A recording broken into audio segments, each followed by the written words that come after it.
We'll continue. Good morning, everyone. I am going to go ahead and pull up a PowerPoint off of my computer screen here and begin our training for today. The goal of this training is to make sure that you understand where to go for customer registration and to ensure that everyone has the ability to walk through the steps before they work with a customer. So this is our Charles Brown, and I will minimize my screen so that I can see it. This is Charles Brown, and he needs to register for iMatchSkills.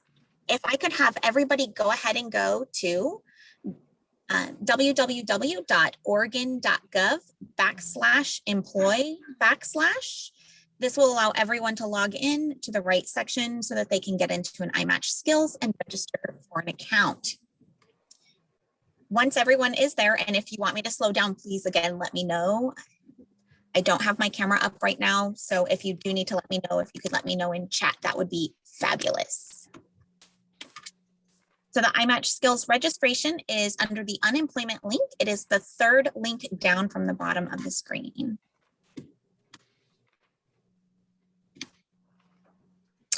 Once you have logged in, you're going to select the job seekers. Once you click on this job seeker link, it will offer you user password login or how to create your account. Can everyone see what I'm showing? Yes, I can. Yes. Okay, perfect. So once you create your account or click create your account, you're going to find that the page offers some information on how to protect yourself. We want to draw attention that this is information on protecting customers from websites in case somebody has a false website. This gives information on this website will never ask for money or funds. We do want to make it clear that they do have to register with their social security numbers. If they don't, or if they do see something that asks for a credit card, it's not ours. That's the main purpose of this page, and it's to protect you from other information seeking robots or spiders. So once you're done, you will find a registration page. You're a new user, you're going to enter your name, all of this information, and we're going to let you go ahead and do this right now while I walk you through here.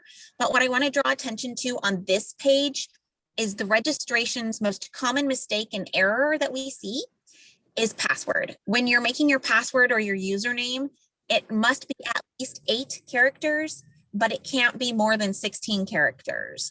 In addition, it can have one number or a symbol. And it says on the side that you can choose a special character. But if you look on the iMatchSkills itself, there are only the options of dot or a period, @ a hyphen, or an underscore. Those are the only special characteristics that the program will read. This is from a 2002 program, so it doesn't have as many options for special characters. So do be aware of that.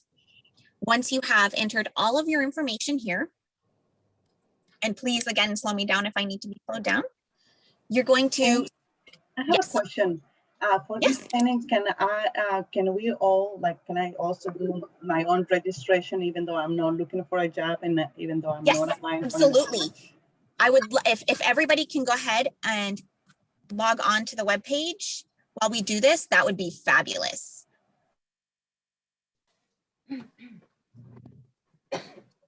So once you're on the iMatchSkills and you've set up your password and your username, which if you have it today would be great. And if perfect, thank you so much, Lucy, for putting that there. Once you get to the secure question page, this is for if you forget your username and password and you need to answer some questions to verify that you are who you say you are. You want to make sure that you take this information and save it somewhere, but not on your computer and not on a piece of paper that someone else can access. This makes it much more easy for customers to have access to their account when they do lose those passwords again. And Kay, this is Alex. I also wanted to let everybody know that in that first page, you can also choose the option to see everything in Spanish. So you can definitely create this account in Spanish as well. Do you mind going back so we can show them where that's at? Because yes, I can definitely do that. I am so sorry. Thank you. So on this page, right in the upper corner, I don't know if you can see my mouse on the screen, but here on the upper right-hand corner on the iMatch screen, just under Find a Work Source Center, there is a link at the top across from login on the right-hand side, and it says En Español. And you can click this link. This is a photo, so I can't click it right now, but you can click that if you're on the website and get all of this information in Spanish, so it's easier for your customers to understand. Great catch. Thank you, Alex.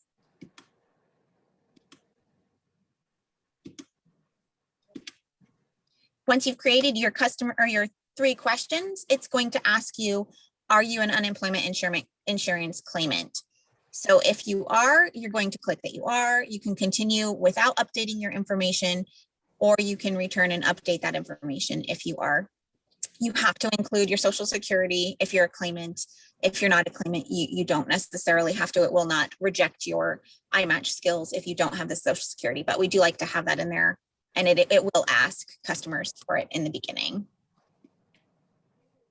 So once you have this, you have created your username and your account, you will then be finished with registering for an account, but it's not finished with registering for the iMatchSkills. And I'll go ahead and redo this slide so that you can see. So you're going to go ahead and you're going to hit next. It will populate to the user account, username and password. You type in your username and password.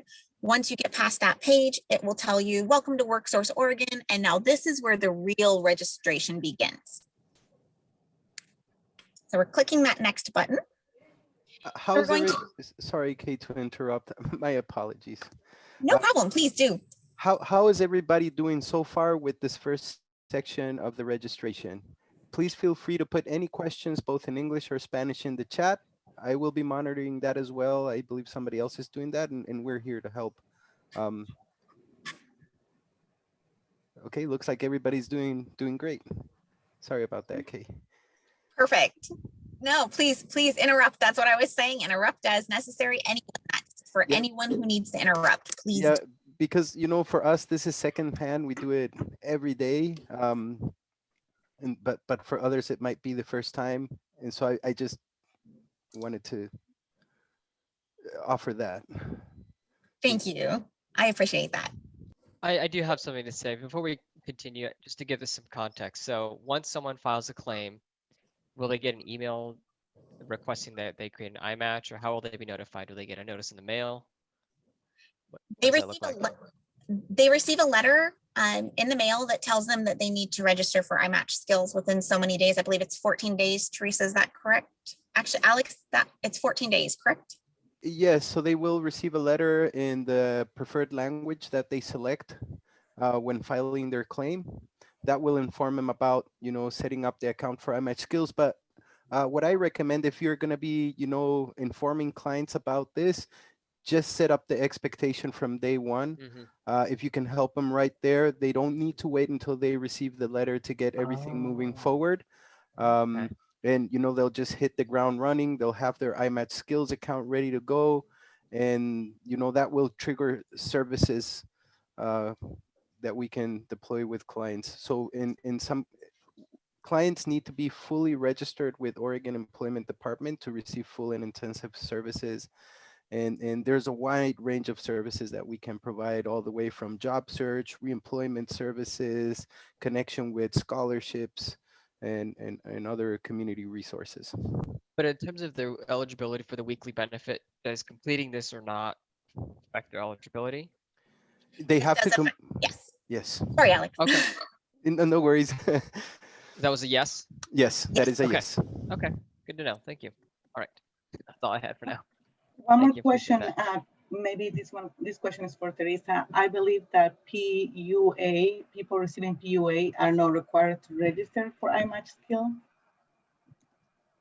So PUA, I know we're not required during the pandemic, during the rush of the pandemic, but as I understand it, Teresa, you can correct me if I'm wrong.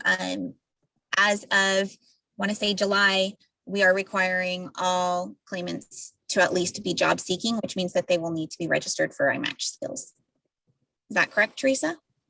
I'll have to double check what the the current messaging is. I believe the messaging we've sent out currently is that for PUA, they are currently not, but that could Okay. change, as Kay indicated, perhaps down the road.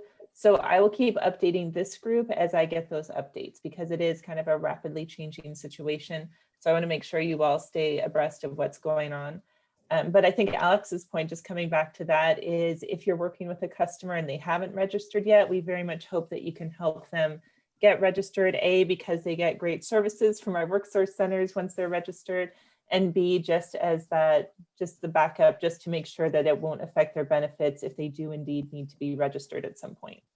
So I just wanted to highlight what Alex was bringing forward on that. Yeah, yeah, and just to add, you know, regardless if somebody is claiming or not, any Oregonian can go ahead and register with our labor exchange system and, you know, take full advantage of all resources and benefits that they're eligible for.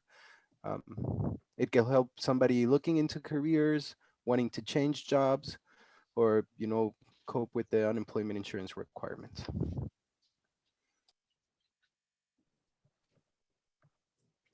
Okay, were there any further questions before I move forward with the slides? I just want to make sure we capture them. No questions for me. Perfect, thank you.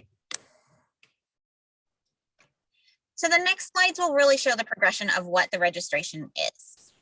The first slide at 10% is going to show you predominantly the name. Again, you're going to have to enter it, birth date. If there's any mistakes, you will have to correct it with someone at the WorkSource office if it's in your address.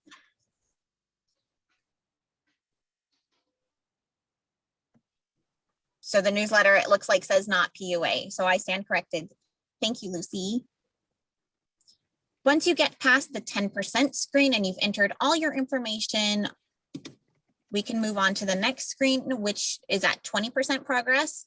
This is your home address. You're going to put your mailing address if this is different. This is really important so that if there are any positions that are opened or interviews that come up, that someone's still using mail, which does occur, especially in more rural communities, we want to make sure we have the correct mailing address.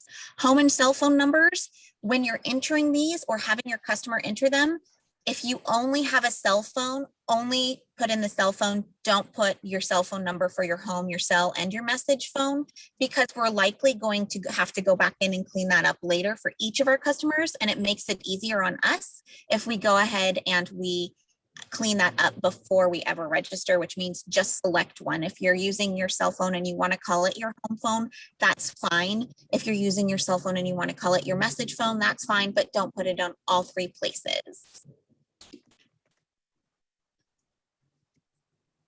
The questions here will help really with registration. If I was to say that I considered myself someone with a disability and I clicked the yes, multiple questions would populate, so more questions would open. The purpose of having a condensed version is so anyone who answers no to these questions doesn't have to look at all of the questions and say not applicable, not applicable. Instead, they just can mark all the way through no. But let's say that I'm somebody who has a disability and I say yes, then I get to select what type of disability, and then it will populate more. Once we've selected this, are you currently employed? Yes or no. Currently homeless. Again, this will populate additional questions for us to answer, and it's condensed for those who answer no.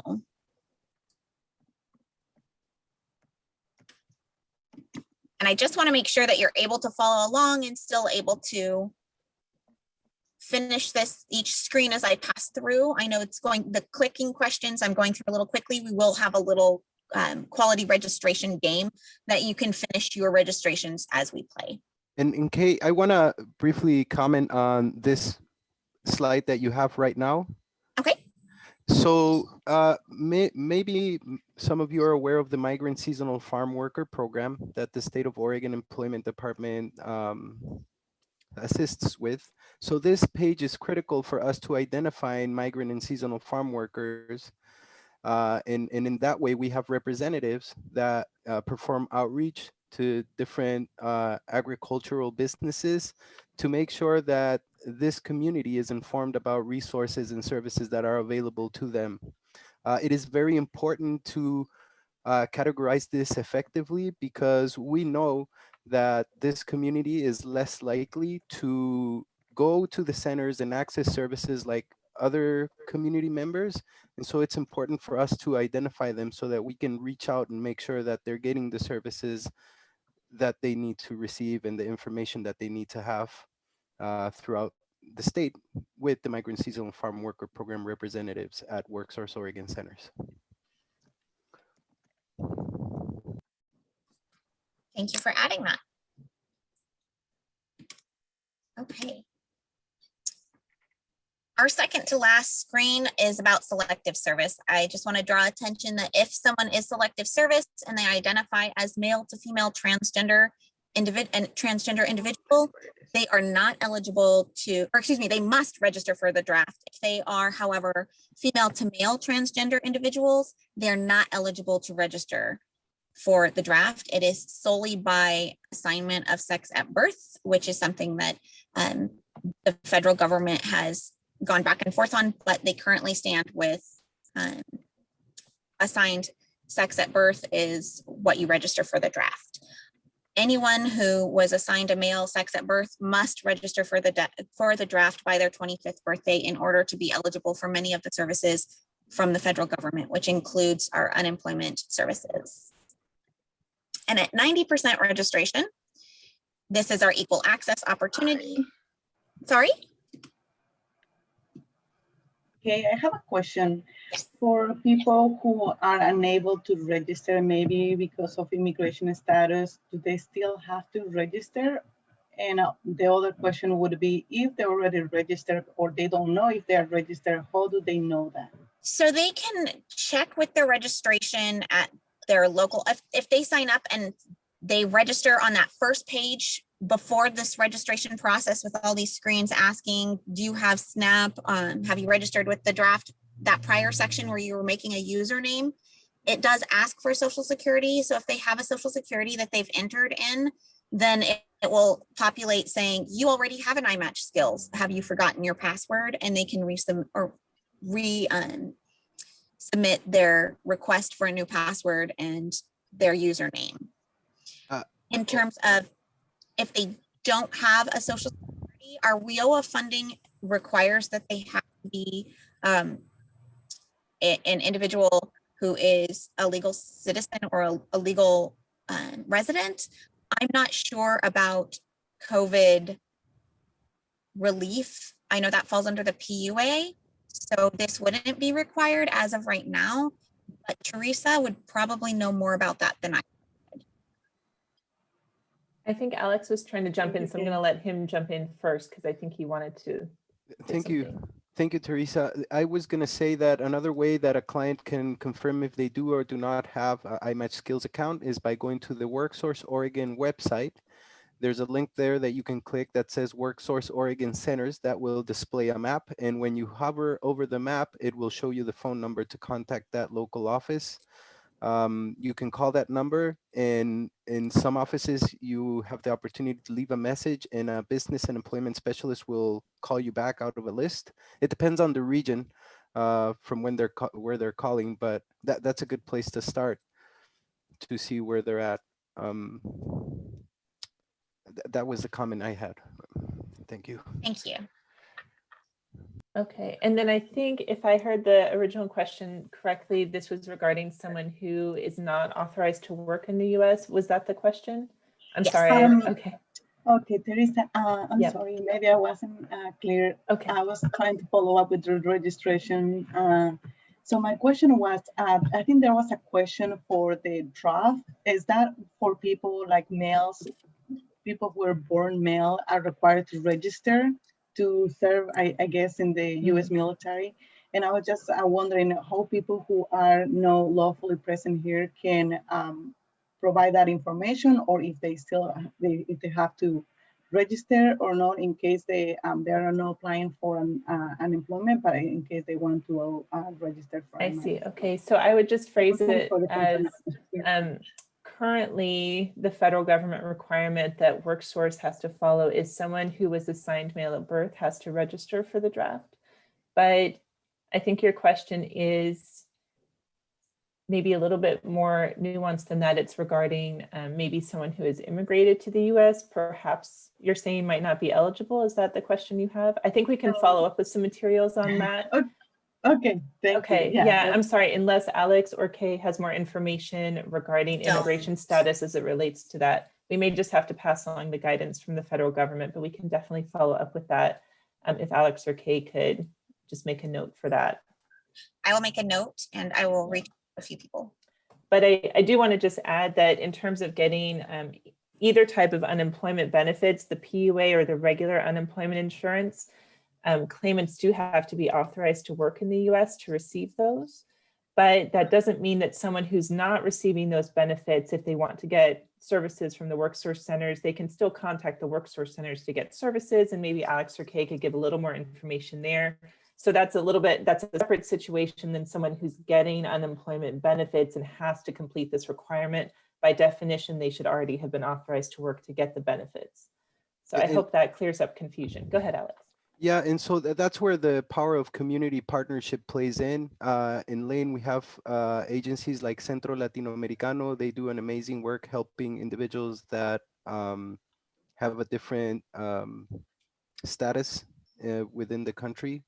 But when you start the registration with iMatchSkills, you're going to see when it requests the social security number, there's a green like diamond. I don't know if you can go back to that slide, Kay, really quickly.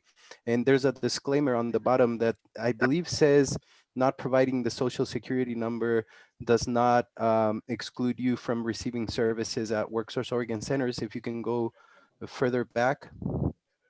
I think it's this one right here.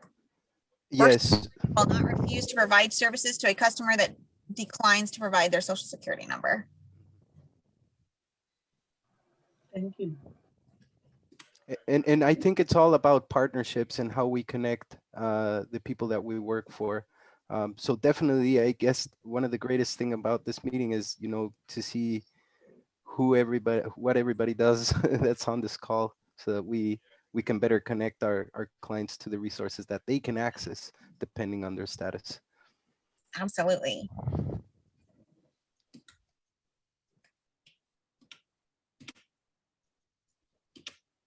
So as a courtesy, some information within this site is translated into Spanish. If you look, there is a link on the next page, and it does have in Spanish, Russian, and Vietnamese. Once everything is read, if the customer fails to take this step and they exit the screen, then the data will just stay in the system for 30 days. If they accidentally click, I do not agree, everything they have typed in will go away. That means deleted, they will have to start afresh from all the way making their user password, everything starts again. So we want to make it really clear that if they accidentally click that I do not agree and they hit submit, they will have to start over. So try to make sure that they say agree at the very beginning, unless they decide that they just don't want to use this service. They're always welcome to come back and re-register. That's great. But we'd prefer to have it where they didn't have to do that. We have a lot of mistakes made where somebody gets really frustrated. They're not someone who uses a computer on a regular basis. They slide, they click the dot, they hit submit, and they didn't read that said, I do not agree instead of agree. So just want to draw attention to that. Once you hit agree, you'll come back to the WorkSource Oregon page. It will populate and show you your actual iMatchSkills registration.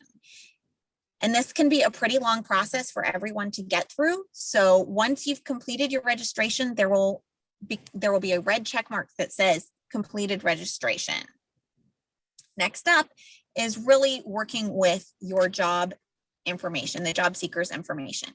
But before we do that, I just want to ask a question to make sure everyone's listening, and it's an easy one. If a customer selects I do not agree before submitting and chooses not to change their response, what happens to their iMatchSkills registration? Their registration will be thrown out and they will have to start from scratch, or They'll have 30 days to decide whether or not to agree before they're removed from the system.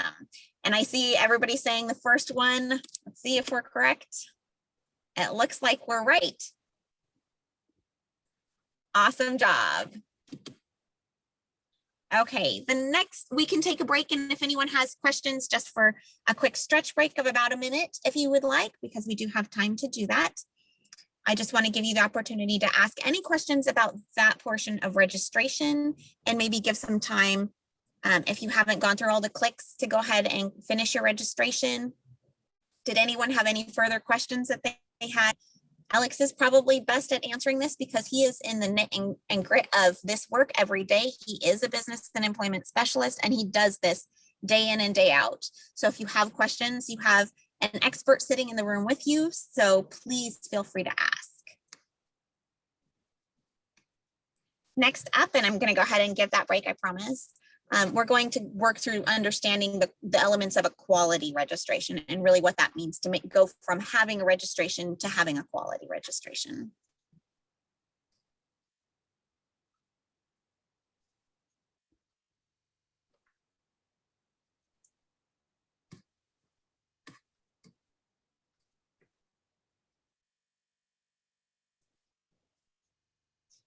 And before we begin, does anybody have any questions?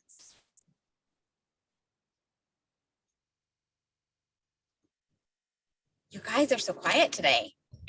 No questions for me. Thank you, Claudia.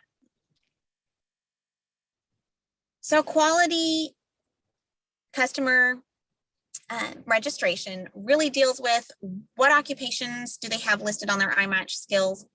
Is their profile complete, showing those occupations that they list they have a background in? Does that background with showing where they worked also have information within each occupation stating, or work history stating, what their jobs were? Not their job description necessarily, but like a resume. What did they do to go above and beyond in accomplishing their duties? In addition to their iMatchSkills profile, which could be used as a resume, it's best to also ask your customers to upload a resume. But before we start on the iMatchSkills screens, I want to go ahead and go through and play a game, and I have to see if I remember all of the answers to this because I don't have my notes today. So we're going to play a game, and we're going to just ask, what does a quality registration really look like? And you may not know, so Alex will probably have all of the answers, so rely on him, and we can just play it kind of like Who Wants to Be a Millionaire and call a friend for our answer if we don't know, okay? So we're looking at this screen. This is a job seeker, and we're looking. Remember that we want to see a list of work history, of occupations, and in that work history and everything, we want to see what their actual job duties were and how they went above and beyond, very much like a resume, okay? So looking at this screen, let's look and find the first thing that's missing. Does anybody see what's missing?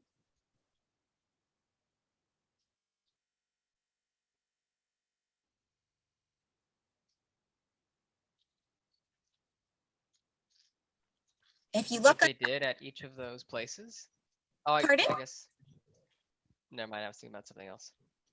Oh, you're probably right.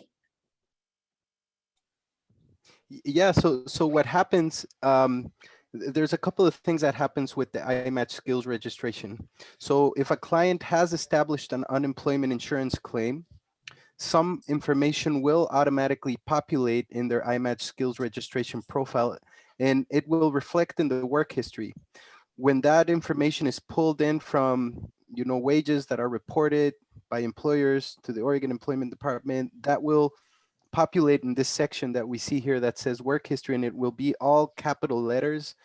It will have a job title, but it won't have any job duties or description of activities that they performed at the job. So one of the things that clients can do to really capitalize on the iMatchSkills is to click on that work history section, change everything from upper to lower cases, and enter job duties. This is a place where you can be somewhat thorough to assist us at the employment department side on being aware of what skills and abilities and experiences you bring to the table so that we can connect you with the proper job opportunity out there. But you were totally right. What is missing are the duties and responsibilities held at Giggles and Grace Early Learning Center in Ontario Chevron. That is absolutely one of the things that is missing. But up at the top, under occupations, they haven't selected anything. If you look, occupations has nothing, work history has nothing. So if you were to guess, let's just work with the occupation right now. What do you think, looking at their work history, their occupation should be? Ooh. In occupations, sorry, I should explain a little. They have to select in a list of occupations available, what occupations they've held in the past. This individual has clearly been at an early learning or preschool center. So a teacher's assistant, preschool teacher would be something they would look at. They've also worked at Chevron, which means that they've been a cashier. And they were also at the Baskin Robbins cashier, which means that they did food preparation and services of some kind. So they would have to have some of those listed under their occupations as well. So you can have more than just one occupation. Yes. Okay. Absolutely. Everything that you've done, you can add in there, and even things that you're interested in iMatchSkills. For UI purposes, you have to list anything that you have done and the time that you've done that occupation. This is an example of occupations. So when we're looking at this one, yay, this person actually has put their occupations in here. They've told us how long they've been at work. Up at the experience, they've been a cashier 2 years. They've been an attendant, cafeteria, food, concessions, and coffee for 18 months. So we look at all of this job history, and we go ahead and we look at the work history. Can anyone look at it and tell me what the difference is between the two? And remember, for UI purposes, something I didn't think to add to this training, when we are doing UI claims, the occupation time period needs to match with the work history. So when we look at the work history, do we see everything listed on the work history that's listed up above in the occupations?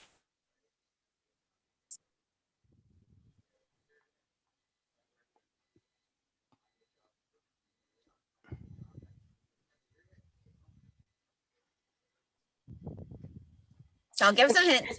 Oh, go ahead. Sorry, it looks like the work history is mainly like computer operators, and I don't see that on the occupations. That's right. It's not. The occupations are completely different.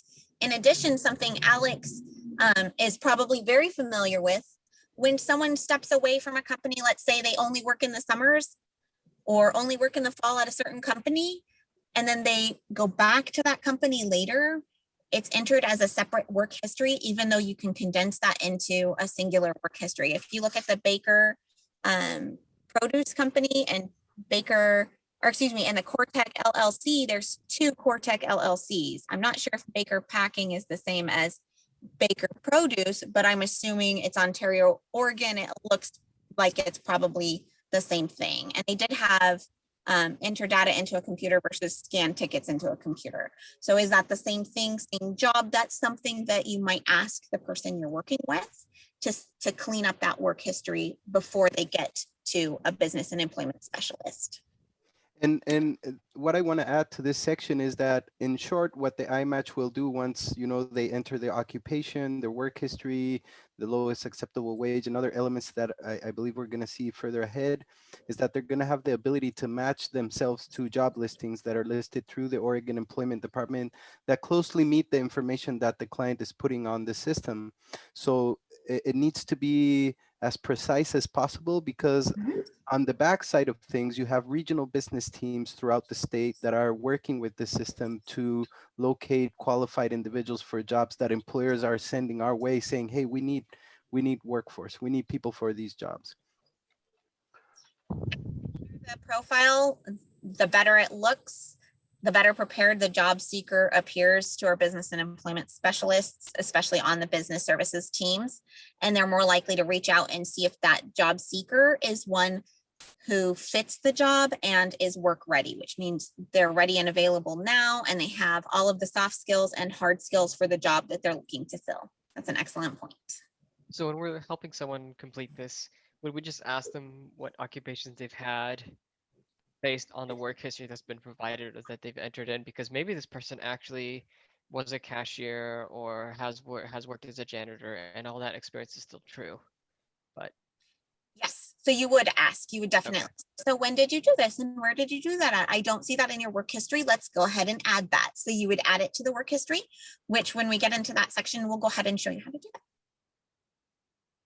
And so in short, basically is that we need, if somebody's saying, you know, in the occupations that they have 2 years of experience as a cashier, then they should reflect that same experience in the work history section to back that up. In short, that's what we recommend seeing in there. But they can list occupations that they're targeting and that they've never done before, and no experience is also an option. And this can open the door for entry-level positions on occupations that they're very interested in. Thank you. All right. Next up, we have our next customer. They come in and they say they want to be a fine artist and a museum technician conservator. You look at experience, it doesn't show any. We go ahead and look at their work history, and their work history has nothing to do with fine arts or museums. What does that tell us we're going to have to do? There are two things. Well, we'll have to add it to the occupations. Yes, Their work yes, history to the that's- occupations. That is correct. Absolutely. And we'll probably have to ask them if they've done any of that, and they just didn't add it in their work history by chance. Exactly. See, you guys have this. Sorry, there's an ambulance going by my house right now, and I have my windows open. So occupations and experience is not there. It's the number one thing on here is they don't have the things from their work history, and they don't have any time for their fine arts. It's perfectly okay for anyone to put any occupation they're interested in on the system. When it becomes a problem is when they try to eliminate their past work because they don't want to do it, especially with the UI system. They have to list anything that they've done in the past, because our goal is to place them in a job that's fit for, or that they are fit for. So they have to list everything that is on their UI or unemployment, but they can list and they can absolutely apply to things that are not past work experience. Okay. Now we have our, I believe this is my last slide, our work history. It's the only thing on this person's information. They have a lot of work history, it appears. What do you see?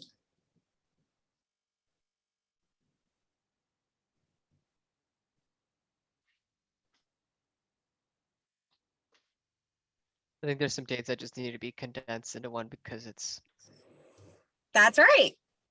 at least for some of them. No, you're absolutely right. If you look, there's the Heinz company and there's the Kraft company. So we're looking and it looks like this person has, this is a seasonal worker, and they have a record of 8 different jobs from 2015 to 2019. But if we really look at that, we can see that they were seasonally working with only 2 companies throughout all of that time. So it's really just a work history of 2 companies. So you can condense that for the purpose of work history and creating a clean occupation list for all of the workers that you, or excuse me, all of the BNESs who will look at this and view it. And especially, again, like Alex said, the business services that will look at these profiles and say, hey, this one's a really good quality. And most business services, they recommend to only send over, if I'm not mistaken, 4, it might be 5 resumes per job. So they will actually take a job seeker's resume and say, hey, this is a great match for the job your company has opened. Would you like to schedule an interview? So we can actually make that warm handoff and that connection, and having the business services team who the employer is familiar with and trusts say, hey, we recommend this person, is really a shoe up for the individual who is interviewing or who may get an interview when their resume is passed over. Okay. So this one, this person has 7 years experience in childcare, and we see that they were a nanny for a family of 4. Does anybody see what's missing on this registration? Anyone who hasn't told me what's missing on the last ones?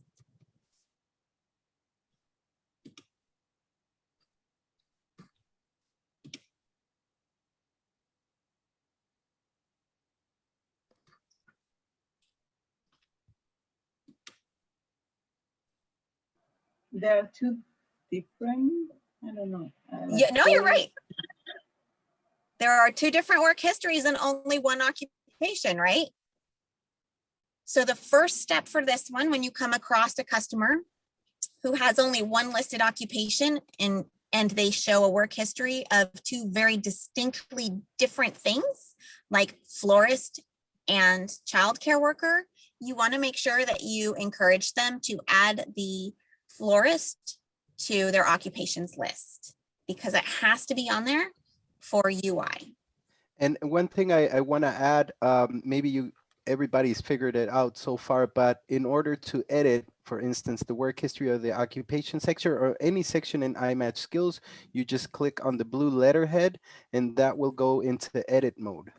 That's how you change the stuff in there if somebody hasn't.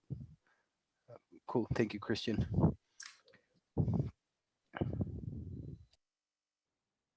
Okay.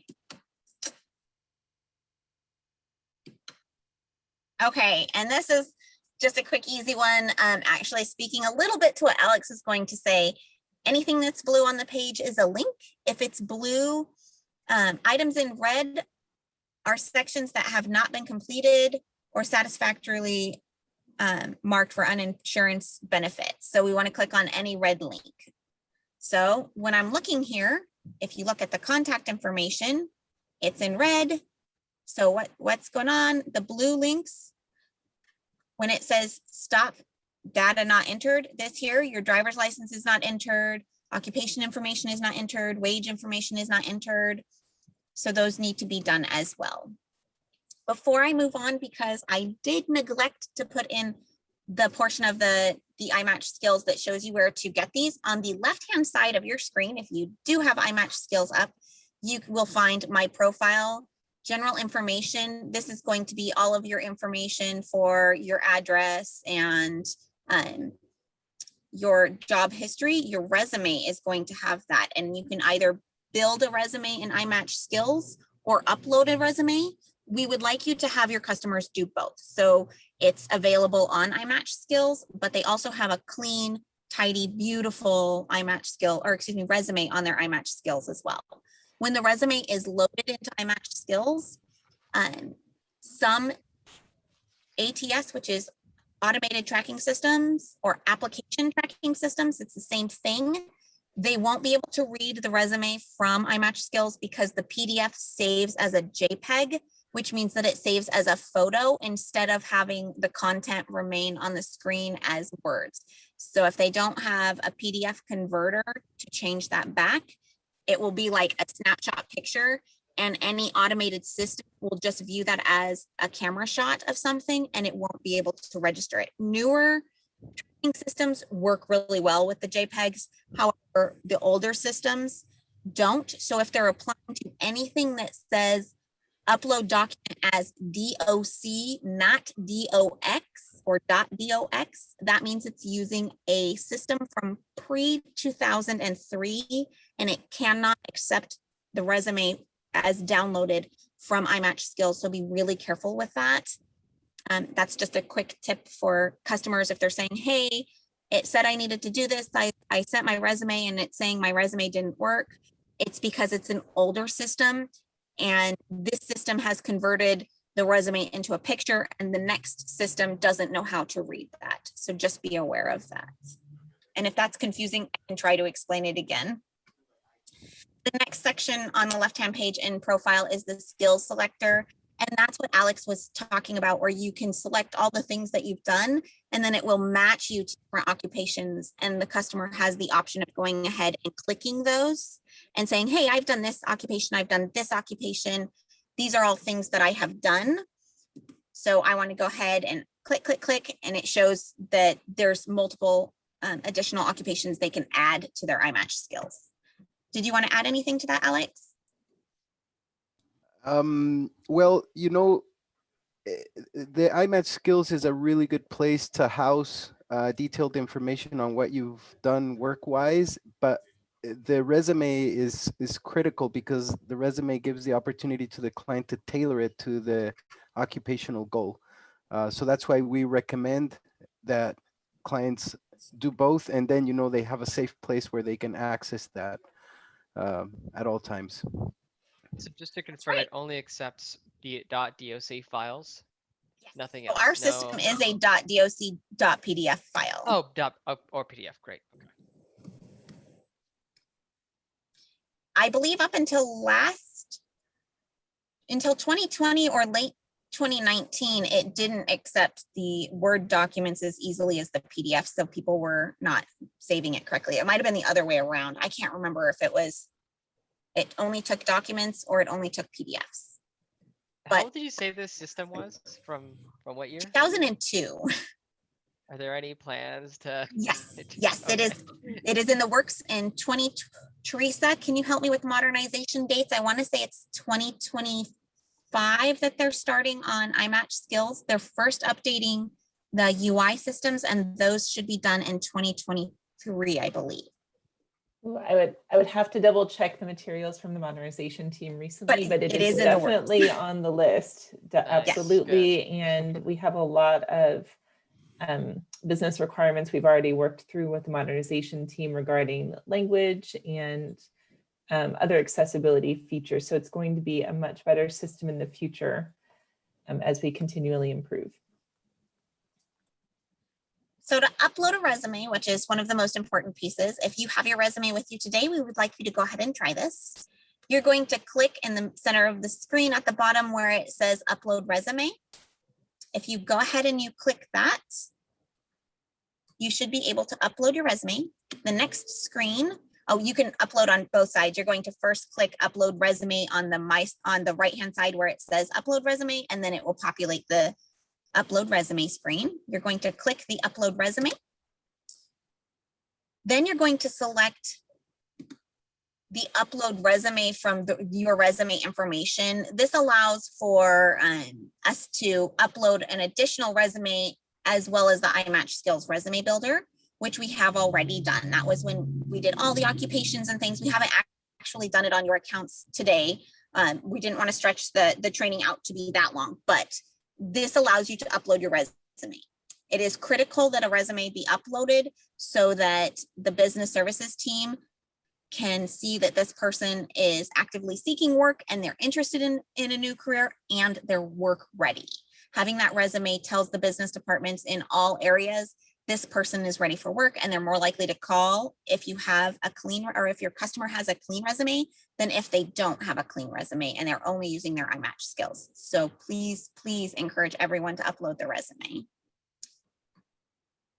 After you upload your resume, you hit the next button and it brings up a screen that says iMatchSkills resume upload. It gives you the instructions. Now you can only upload documents with a file extension of .pdf or .doc. What that means is you have to save your document where it's not a .doc or X file. It can't be a text file or an XML. What you can do is in all Microsoft Word products and even in Pages, you can, for Apple, you can convert it to a 1997 to 2003 document, and then it allows for that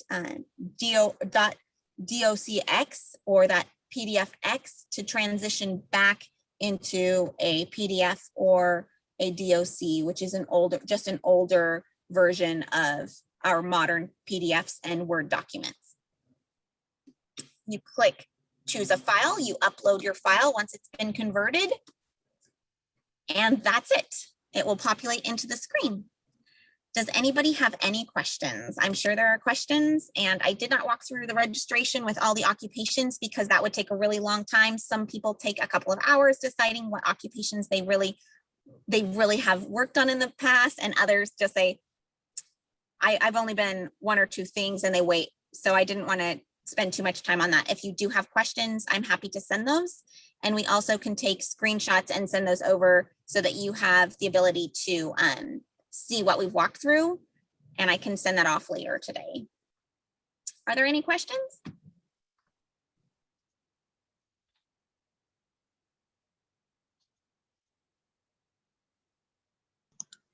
I don't see any questions coming in, and I'm glad some people are saying that it was pretty straightforward. Thank you. And yes, have it a quick was super question. helpful. Oh, yes, Anya. Yeah. So what about volunteer work, internships? Will that be included also in the work history? You don't have to include it in work history for unemployment purposes, because unemployment is about your paid work history. But on your Oh, resume, 44% of employers are more likely to interview somebody who has volunteer work or service on social service on their record, or excuse me, on their resume, than they are to hire somebody who isn't. And that's because it shows a community base where you're willing to help others as a team rather than help just for a paycheck. And it shows an interest in the actual occupation rather than just an interest again in that paycheck. So it's, if they do have internships, if they do have volunteer work, it bolsters their selection from the employer. And if they are gonna, create the iMatchSkills resume or not, there's a miscellaneous section on iMatchSkills that can allow for all other elements that, we don't have a category for, such as volunteering and things like that, other certificates that cannot be found in our system, and so on. yeah, thank you.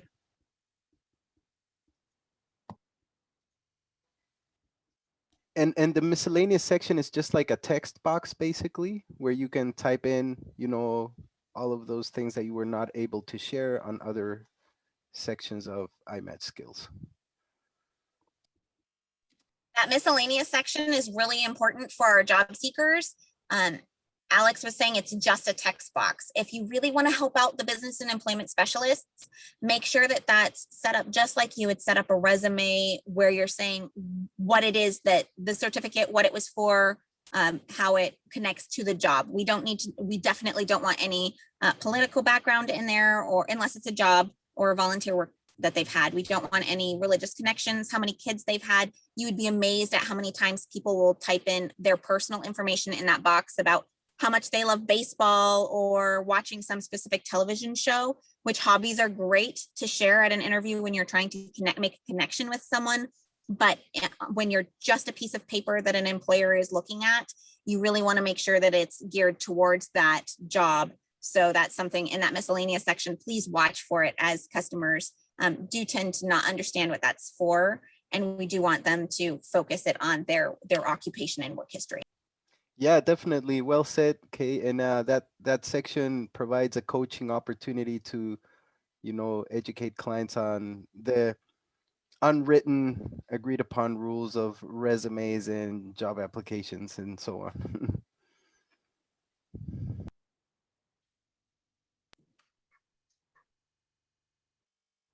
Thank you, Teresa, for the modernization links. Of course. Yeah, they're really interested in making sure that Oregonians are staying informed about what we're working on, because we know it's a great area of interest for everyone. Everyone wants systems that are more flexible and user friendly. So they really encourage folks to sign up for their updates.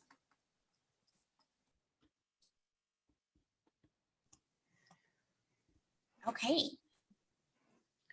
So I'm not seeing any more questions coming in to the chat, and you can also unmute yourself as well. And if you're more comfortable speaking Spanish, I believe, Alex, you said you're available right now. If anybody would like to also ask any questions in Spanish or feel more comfortable, now is the perfect time. So don't be shy.